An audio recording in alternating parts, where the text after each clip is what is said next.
Joe Perry with like a wax chest and a black vest, curly hair and a cigarette, and he just looked like a rock god. And it was fantastic. Now, the scary part of it is, Joe is very shy. And as you guys can tell, I could talk to shrubbery. I don't need people. If it's a bench, I could have a conversation.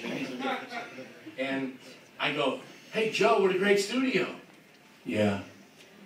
Hey, how about those Boston Red Sox? Think they'll ever beat the Yankees? Yeah. How about that chowder? That clam chowder? And I do the accent, chowder. Yeah. And I'm thinking, oh God, this is going to be like a root canal. I'll miss that. The car screeches. The door opens up, and there he is, standing with a model airplane, 2 different shoes, going, Stephen Tyler. There he was with his childbearing lips and like the biggest mouth that I've ever seen. Look at the cartoon. But I thought to myself, finally, someone like me. And we hit it off. So I played him all the Aerosmith stuff, and he went, that's great stuff, man. And here comes the insight of the artist that's brought to us as songwriters. He goes, let me ask you a question. What would you bring to the band if you were in the band? And I was like, oh my God. He threw a curve at me. I went, you mean something that I would want to sing if I were in the band? He goes, yeah, but if you were a member of the band, what would you want to bring? And at that point in music, I hated all the music of that time. It was like, you know, let's hear it for the boys. People were humping and dancing, footloose, like Caucasians at clapping on the 1 and 3. And I said, well, I sort of have this thing that I really love. He said, well, play it for me. Now, just so that you know, when I first wrote this song, I was only thinking of John Lennon. Because no one had carried on the message of peace and love, and no one was doing Imagine, no one was doing Get a Piece of Chance, Instant Karma.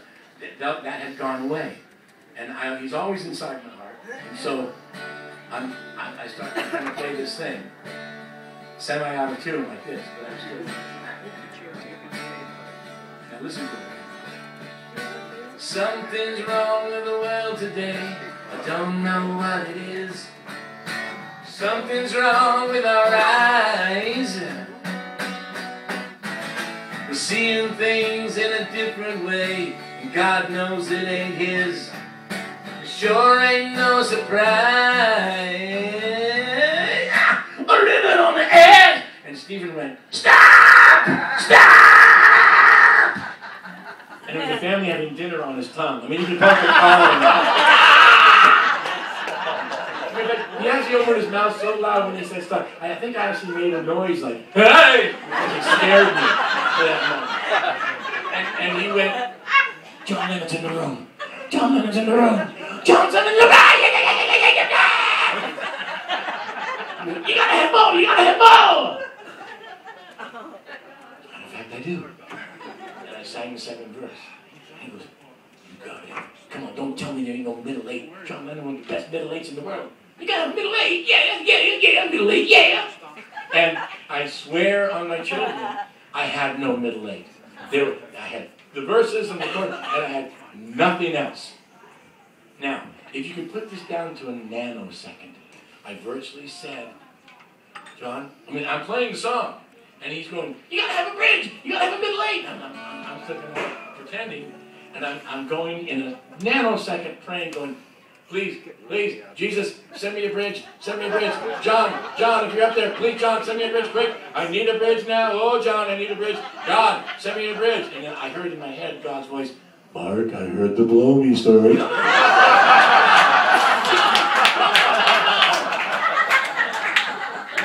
And then, and this is God's honest truth. I don't know what it was, I don't know who it was. And if God is watching over me, or if John is up there going like, you know, he was kind of a fruity little bastard, but I liked him. He threw one down to me, and that's when I went into, tell me what you think about your situation. And it just, I didn't have words, I didn't have a melody, it just was like a musical poop. And boom, it was done.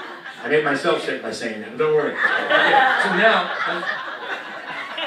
I'm going to sing the song now in its entirety. And the difference is, what you went, and once again, it all comes full circle for me.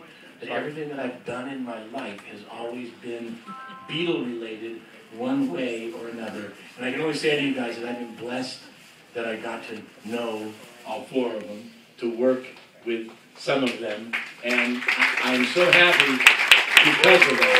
I really am. And I'm going to sing you the song now, and it's weird because... Lawrence? It's close enough, Mark. Is it okay? Yeah, it's close enough. It's close enough. Okay. Lawrence says it's close. I got witnesses. He said it was close enough. Okay, so I don't want to hear it. And he was out of tune. Yeah, you're right. That's fine.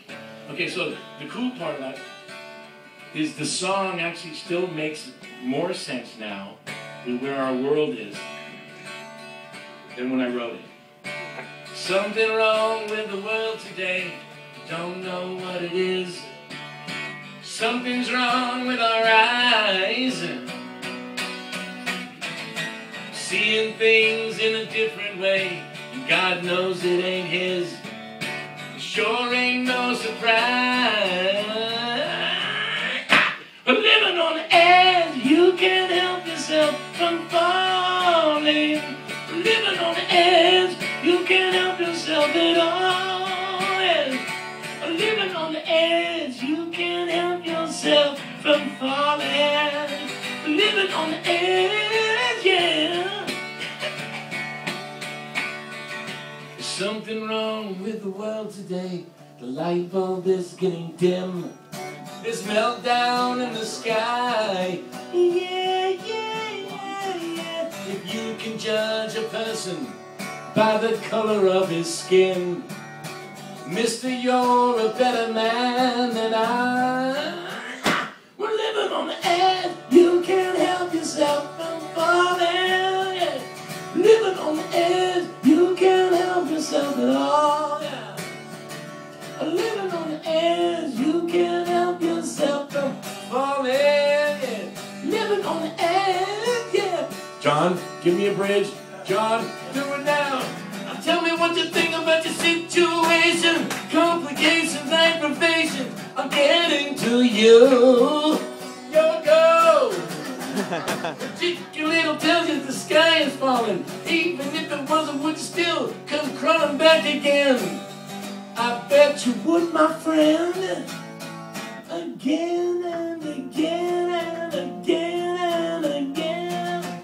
Something's wrong with the world today. And everybody knows it's wrong, but you can let it go. You got to know that I'm gonna be hanging on. Don Hadley, you're still a bastard.